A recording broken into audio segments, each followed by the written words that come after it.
I kind of backed into research. It wasn't my original intention, but I knew that I wanted to do more than just clinical practice. So actually, when I got into practice, I decided that I was going to go back to school and get research trainings. And I did a master's degree in public health to get my research training and another residency in preventive medicine because I wanted to marry population health and primary care.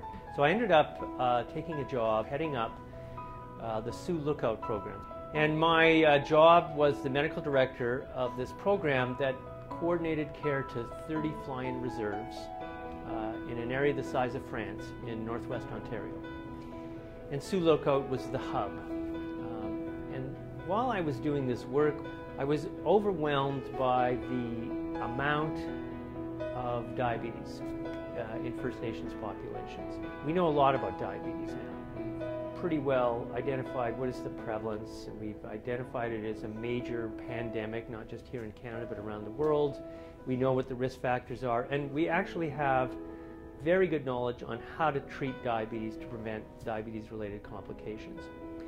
But again, it's the translation of this knowledge into practice, and there's a major care gap, particularly in primary care, but especially in First Nations as well, and that's been the focus more recently of my research. Because what's been shown is that although in general we seem to be seeing better outcomes for people with diabetes, the million people who have diabetes in Ontario, for example, we're seeing a reduction in deaths and hospitalizations for people with diabetes, but we're not seeing that in First Nations. So they're lagging way behind. We are now, through a recently funded CIHR grant, we're doing a national project called Forge Ahead. And basically what we're doing in this project is we've recruited 14 communities that are in partnership with us.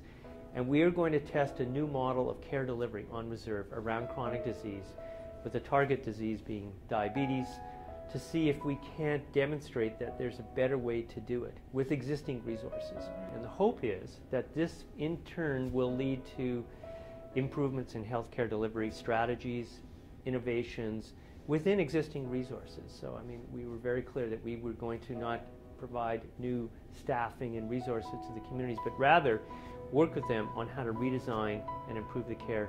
I believe if we're successful in demonstrating that in fact you can redesign healthcare on reserve with existing resources and facilitate better care delivery, it will have a huge impact in changing the course of the disease and how it's afflicting our First Nations.